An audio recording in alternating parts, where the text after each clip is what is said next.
So you've been considering the Galaxy S25 Ultra and the iPhone 16 Pro Max as your potential next phone, and I understand how difficult that decision could be. On one side, you have a very clean design that works very well and it's a very good out-of-the-box experience for those people that are not into tinkering with their phone. And then on the other side, you have the S25 Ultra, which gives you a lot more customization and it's also as good, but it requires you a little bit more of work to make the phone fit you the best. Because out of the box, it might not be the perfect phone for everybody, but there's a lot to talk about here. In this video, I'm gonna talk about how they compare with each other, but instead of saying what similarities they have, I'm gonna talk only about their differences to give you a bit of a background for each one of them and help you in your purchase decision between one or the other. Overall, both are great, so it doesn't matter which one you choose, but let's talk about that in this video. When it comes to customization, there's no question to be asked. Android phones completely dominate in this area, which is part of the reason why I'm using the S25 Ultra right now. I've never been a fan of custom launchers or icon pack necessarily because at times it can make your phone look cheap,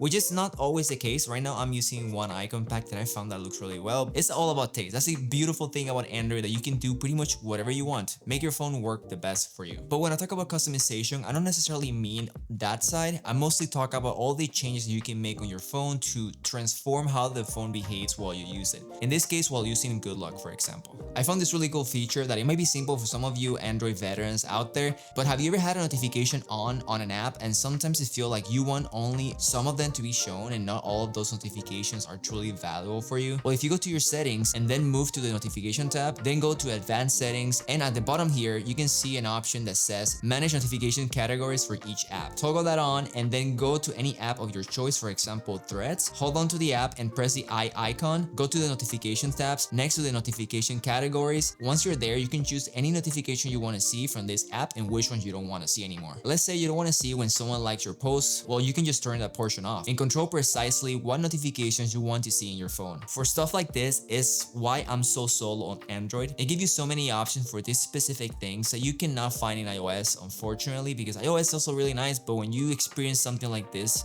for the first time and you go back to iOS, you feel like you're restricted and you feel limited in how you can use your phone, which is part of the reason why I switched. I'm still learning and all this is still new to me, but I love the fact that you can change the grid of your icons to fit more on your screen. If you want to, you can also change the shape of your icons to match that pixel aesthetics. The amount of widget options you can choose from the Play Store, change some animation speed, and have customizable buttons to do anything you want, and you get it. Android gives you the freedom to make the best phone for you, while Apple has a very specific way to use an iPhone. However, it's not necessarily a bad thing, as some people prefer that cookie cutter approach to tech because it's much easier to use, and I get it. Both sides serve different markets, and I consider myself to be right at the middle, liking both for different reasons, but as of now, I'm leaning more towards Android. But aside from software customization, you can also customize your phone by getting one of the amazing cases from our sponsor, MagBak. This is the Elite case, and this year MagBak decided to expand their cases for Android users, and I couldn't be more excited for it. Their cases are known for their strong magnets that, from my experience, are simply the strongest one in any phone case in the market, which makes sure that you can attach your phone to pretty much any metal surface. And I know you're asked, but they've engineered the magnet design to not interfere with the S Pen while you're using it, so your S Pen remain as responsive as it should. The Elite case has a finger loop that is extremely useful for those times you want a more relaxed hold to your phone, and for the times that you want to watch content, you can simply use their stand that conceals very well within their slim design. But if I can mention the most underrated feature of this case, is by far the pinky pillow. Guys, phones are getting bigger and bigger every single year, and if you use them extensively, you probably experience some sort of pinky fatigue, but this definitely solves that problem. My case is configured to be all black, but it comes with removable accessories to customize your phone even further. If you're interested in trying anything from MagBak, use the link in the description below or use my code Christian15 for 15% off. And thank you MagBak for sponsoring this video. After all these years of using iOS, for some reason, Apple feels like it's a little bit stale. I feel like they're not taking enough risk to innovate. I know that they're standing strong on this. If it's not broken, don't fix it, but it can only last for so long. Hopefully we see an improvement in iOS 19 and how this whole operating system can turn into something more useful than what it is. It's not like it's terrible, it's good, but it has so much potential and it could be slightly better. It doesn't have to be like Android, but just a little bit better than what it is, and I think we'll be in a good spot. There's some things like notification management and the file system. There are small things that if they're changed, things will improve, including also potentially a revamped camera app that has more controls instead of using third-party apps. That'll be also good if we get to that point in the future. But I have high hopes for iOS 19 and also the iPhone 17 Pro this year, so we'll see how that turns out. Now both the S25 Ultra and the iPhone 16 Pro Max has similar AI features I enjoy using daily, especially the writing tools and notification summaries on the iPhone. I love how it works across every app and it helps you see right away what the notification is, whether it's from a text or an email before tapping on it. Visual intelligence is very similar to Samsung's Circle to Search, but I find Circle to Search a little bit more intuitive. I honestly forget that visual intelligence is there. If I'm being honest, I think I've used it like only a few times. I don't even know.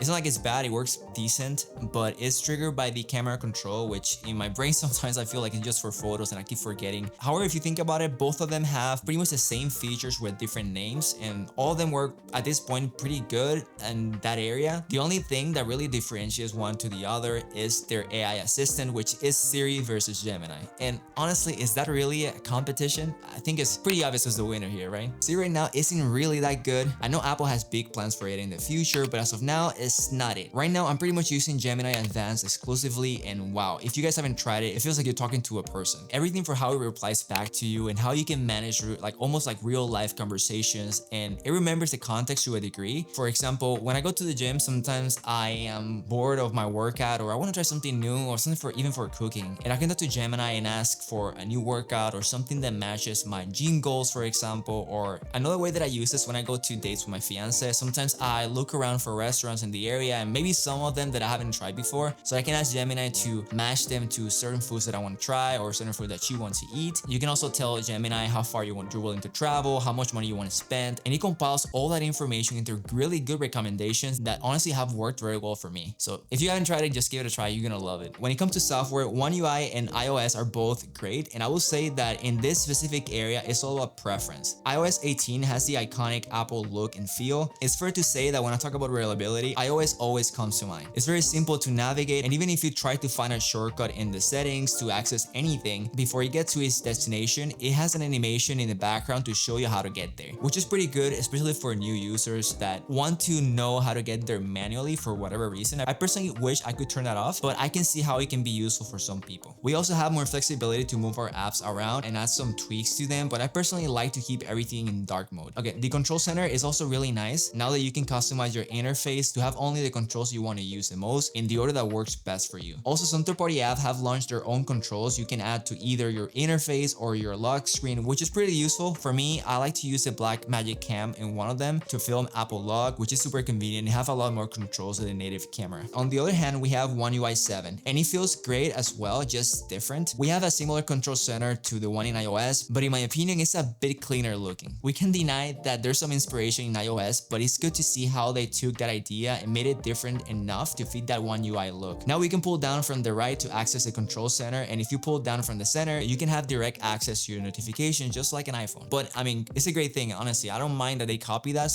I like when companies copy some of those good controls because it's beneficial for us, the consumers. So honestly, just keep doing it. The navbar is another new feature, and I really like how useful it is. It works as a stacked widget for sports, music, or videos that you may have been playing, and also for the Now Brief. The Now Brief is a good idea on paper. It has been about a week or so far, and I don't know why. The only thing that it keeps showing me is the weather and some random news. But right now, I have toggled everything that I find useful, but nothing has really changed from what it gave me in day one. I really hope that it has more third-party control later on, maybe to some other apps that I use, that it can show me more useful information. But as of now, it's just a good idea on paper and an okay execution. But we'll see how it goes maybe in a month from now and see if it improves a little bit more. The app library from One UI 7 also saw some really good improvements. Now it's vertical scrolling instead of the pages that we had in the past. It feels much smoother like this, and it's more visually appealing than the pages. And I don't know why it didn't look as good to me back in the day with the S25 Ultra. And if I look back, I think my favorite one so far, I mean, now this one is great, but before that it was the Pixel 9 Pro XL. But if you look to iOS, the app library is a bit of a mess, and it's not very friendly to find stuff. I mean, you have the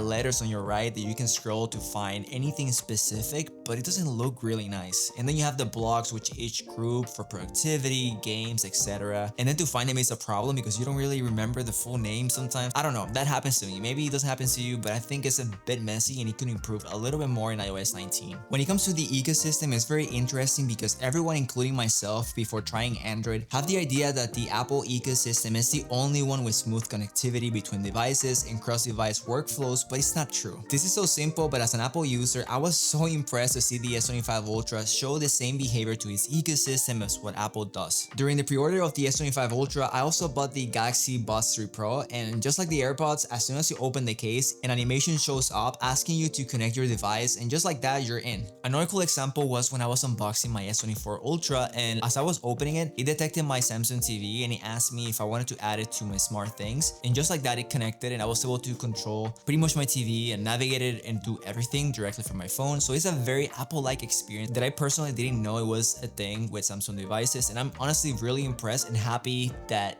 the switch has been a lot smoother than I originally thought. Saying this, iOS and Android are great in their own way. The only reason for me that I prefer the Apple ecosystem isn't necessarily because of the phone, because as you guys know, I'm using the S25 Ultra. It's because I have the MacBook Pro, I have my iPad Pro, and my Stereo display, and those are things that I cannot replace for my creative work. I love my MacBook, and as a creative, there's simply nothing better than having continuity across apps, even though I know Android does it too, but I don't use Windows. AirDrop, which allows me to send any file across devices incredibly fast without much effort, camera continuity for video calls, and the ability to copy in one device and paste in the other, switch audio source as soon as I use a different device, and more importantly, the ability to use a Stereo display for what I do, editing videos, is something that I really don't want to give up. When it comes to the battery, both of them perform very well, and it doesn't matter how much you use it, I can assure you that they will last you the whole day for the most part. Both of them are really good, and I've been using them occasionally for gaming and the usual watching content and navigating social media. For the iPhone, in occasions, I think I end my day around 20% or so. With the S25 Ultra, it has been between 20 and 30. I will say that it's slightly better than the iPhone, but it's so little the difference that I think it doesn't really matter. If it comes to the battery, honestly, either of them will do good for you, so that shouldn't be a problem. One thing though, when it comes to the last 20%, at least in the past, it was really hard to rely on Samsung devices because at that point the battery drained extremely fast, which wasn't the case if you were using an iPhone. The S24 Ultra, surprisingly, even with the same 5000 mAh battery, it seems much more reliable at that last 20%, which is a very welcome change. Although I rarely feel stressed about battery with either of them, the iPhone 16 Pro, especially the 16 Pro Max, performs amazingly no matter the job. The battery is always good, but the same goes with the S25 Ultra. I can't imagine a scenario where this wouldn't be the case, as both the A18 Pro and the Snapdragon 8 Elite chip are extremely good at delivering high performance while being efficient with power distribution. Both the iPhone 16 Pro Max and the S25 Ultra are now 6.9 inches, which is an increase on both from the last generation. It's hard to really point out any flaw on either of them because both are beautiful displays that output really good colors on media and also very good for photo and video editing. The only true visible difference in display performance to me is the anti-reflective Corning Gorilla Glass from the S25 Ultra, and it's a game changer. Since it was introduced in the S24 Ultra, I was fully in love with Samsung displays on Samsung devices. As you guys know, Apple also used them. But as I see Apple adding nanotexture to more of their products, that being on the Stereo display, iPads, and now the MacBooks, it made me think that we're not too far from seeing this feature on iPhones. That would be incredible if it was introduced later on iPhones, but as we've seen, it might be introduced in the Apple fashion of having an extra charge for that feature. But regardless, even though it'll suck to pay extra for nanotexture displays on iPhone, I will do it, but that's just me and it's not fair. Hopefully they do it for free so everyone can enjoy it, but if they do it on iPhones, I will for sure give it a shot and compare them with the S25 Ultra. But it'll be really interesting to see because an iPhone is the product that I feel like is the most ideal for nanotexture displays, and most of its uses are outdoors, so it makes sense that it may come to the iPhone later on, hopefully next year. The bezels are slightly slimmer on the S25 Ultra, but in reality, both of them are really slim as they are. Although the S25 Ultra is the one that makes me feel like I'm using a true bezel-less device. But the reality is that you cannot go wrong with either of them. Both of them are extremely immersive for whatever you do, and the iPhone and the Galaxy S25 Ultra both look beautiful regardless of the nanotexture display or not. You'll be really happy with either of them in my opinion. I personally prefer the S25 Ultra right now, but it doesn't mean that the iPhone is bad in any way. But regardless of your decision, I promise you that if it comes to display quality, you'll be happy with either of them. When it comes to the camera, it's all about preference, but the iPhone 16 Pro Max is known to be better with skin tones and usually favor highlights in darkened images while giving this hint of warm tones to your photos, while the S25 Ultra tends to be better on white balance but suffers a little bit more when it comes to difficult lighting conditions. But when the lighting conditions are good, meaning when you're not shooting in really dark spaces, I actually prefer the look of the S25 Ultra. They pretty much share the same cameras. The only difference that I can point out that it will be significant significant for a user like you. It might be that it has 200 megapixels and it's good for crop in, even though I honestly think that 50 megapixels is enough for most people. I can see maybe when shooting landscape that the 200 megapixel may be useful. I personally do not use the 200 megapixels, at least for my personal preference. I like the 50 megapixel look. That sensor is much better for photos, but you have the flexibility on the S25 Ultra, which you don't have in the iPhone. When it comes to video, both of them now shooting log. I still prefer the iPhone look in videos, but it's just by a little bit. I feel like if you play around with the Samsung log, you can find a really good quality as well, especially now that it's a little bit more user-friendly than the iPhone, because you can apply the Samsung log to automatically correct the footage to Rec 709 directly on your gallery app. And now, the question. Which one should you get? The iPhone 16 Pro Max or the Galaxy S25 Ultra? In my opinion, if you're a person that likes something out of the box that works well, take good pictures, and it doesn't struggle with pretty much anything, this is the phone. This is the most versatile phone out there. You can do pretty much anything very well with this one. Now, the S25 Ultra is a phone for tech enthusiasts. How I see it is that this is a phone and this is a computer. If anything, I will say that my number one phone is the S25 Ultra and my number two is easily the iPhone 16 Pro Max. Both of them are extremely comparable in every aspect, and I feel like this year they are the closest they've ever been. It's worth doing the change. This one is also amazing, so don't feel like because I'm switching here, you should do the same. If you like the iPhones, stay with iPhones. They're great too. I love iPhones too. Guys, I hope that you enjoyed the video, and if you like it, please don't forget to like and subscribe since it helps a lot the channel. And again, we're trying to get 10,000 subscribers by the end of the year, so hopefully we get there soon with your help. And yeah, that's all I got for today. I'll see you guys on the next one. Take care.